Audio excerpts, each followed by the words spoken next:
I'm nervous.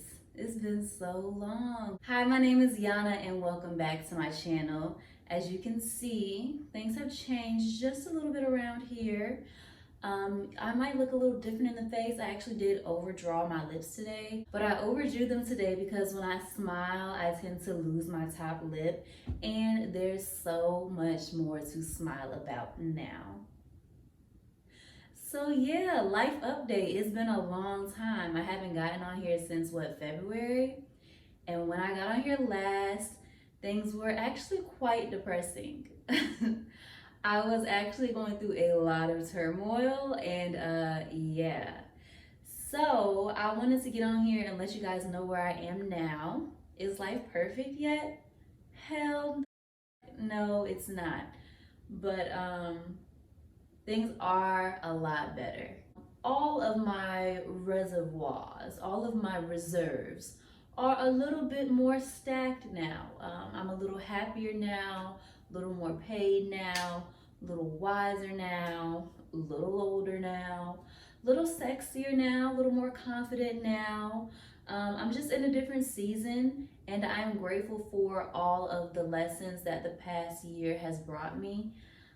It's come with a lot of struggles, man, and I think that this year was so necessary. I was being very vague about where I moved in my last videos, but yeah, I guess I was here by myself and I was afraid to be so honest about where I was, as if you're gonna find me, because you won't. If you try, good luck.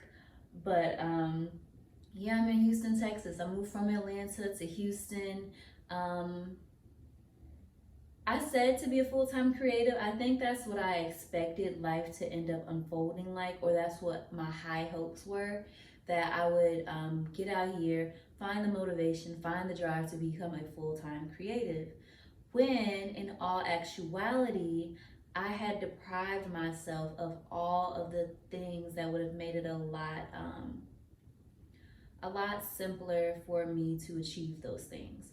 And I'm not saying that those are easy. Being a full-time creative is in no way easy, but what I thought was a pruning, a stripping of sorts. I stripped myself of a lot. I stripped myself of my community. I stripped myself of the place that I felt safe in. I stripped myself of just the access to friends and family. And unbeknownst to me, all of those things are actually vital for my personal success. So I think that was the get you gotcha, that I thought that I was supposed to do it all alone, when in fact I need people to, I need a community, I need my tribe, I need my loved ones near me. And not to say that there aren't amazing people here in Houston. I came to Houston already with great bonds with people who live here, and I've gotten to know so many cool ass people here. But in my heart, I don't feel like this is where I belong. So I'm heading back on down to the southeast, where my whole damn life is damn near. So I'm very excited.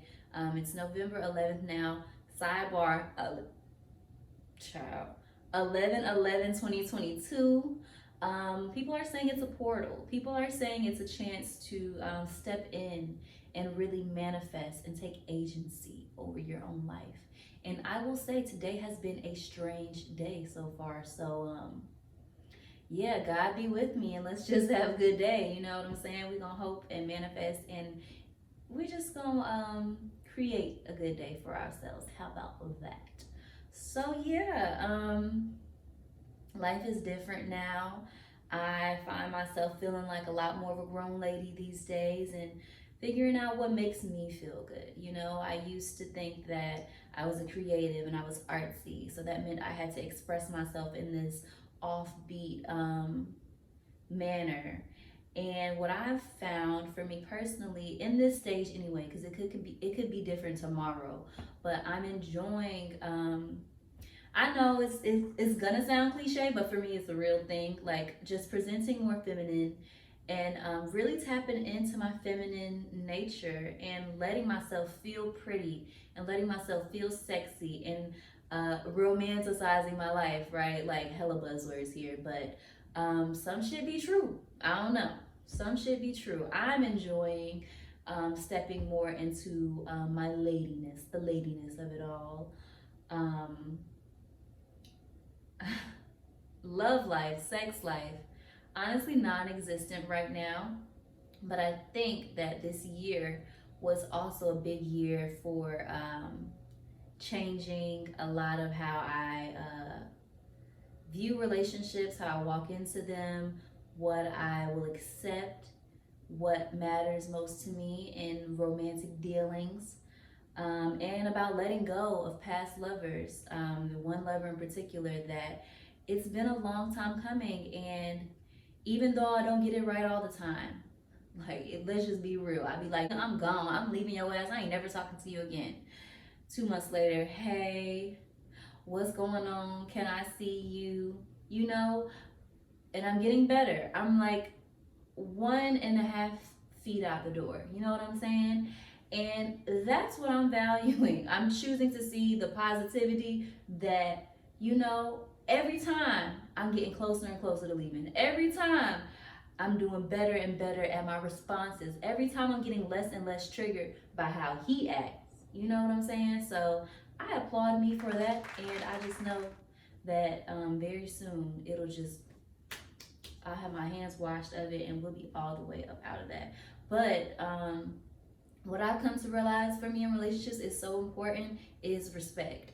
Like, I think respect is probably the number one thing I'm gonna need from a man or any romantic partner. Um, you have to play me at a high note, meaning that if you even think about treating me as less than anybody else besides your mama and your aunties, I need the utmost respect, the utmost. Because in my mind, if you give me anything less than the utmost respect, what are you saying about how you think about me?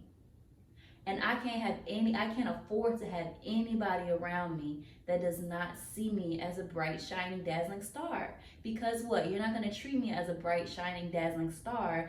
And in turn, as a person who's working on her own self love and just her journey, I cannot risk having people around that can, even for a second, impose on my own self esteem. You just had certain trauma. You can't allow people in your space that reinforce those negative thoughts about yourself. I have certain triggers in relationships, like working out, or like if a man mentions to me, what, none of it, not a workout, not a gym, not a diet. You better love every curve on this body, okay? Because I already got to deal with me and my own self-image issues. I don't need you coming in and making me feel worse about myself. That was a whole tangent. But what I'm saying is, I just know myself more now. And that's the beauty in getting older. Like, we be talking about adulting and how this sucks, and in a lot of ways it does. But it gets better in a way where you just get it more. You understand more. You see things clearer. And although the physical obstacles may seem more difficult, it's easier for you to understand it or get through it as you age, because just experience brings wisdom. And that's, to me, the beautiful trade-off of this life. But all that to say, things are better now. If you are fighting for yourself, fight that good fight. It's worth it so much. I promise you, do not give up. Things do get better, and you're going to be okay. You are going to be okay. I promise you. So let me be living proof that, hey, let me be clear, do not have all my shit together, not even close. But you can make choices that make you feel better as a person, and in turn do better as a person. I don't know if that makes sense, but the decisions you make about you have far greater of an impact than you think that they do. And it's my perception, at least, that these days people are doing the work so much, and it's so cool. And One last thing though, don't get so wrapped up in doing the work. Don't get so super introspective and be like me and live alone and be with your own thoughts all damn day long. Go out and hang out with people. Have fun. Experience life. Don't forget to experience it outwardly. Because inwardly there can be a lot going on. It can be outside influence impacting your thoughts. It can be, those traumas kicking back up that you do gotta deal with. And that get draining and tiring, and it can be a lot. So like, get outside, take a walk, go to Six Flags if you can, which is one thing that sucks about freaking Houston is where are the amusement parks. Can't wait to get back to Atlanta. Love you, Houston. Food's amazing, people are dope as hell, but a woman has her needs, like roller coasters. So yeah. But anyways, y'all, have a great day, great rest of your week, great night whenever you're watching this. I feel like my lips look insane. But that is all, lovely, beautiful people. Love you down. Don't be an asshole. Bye.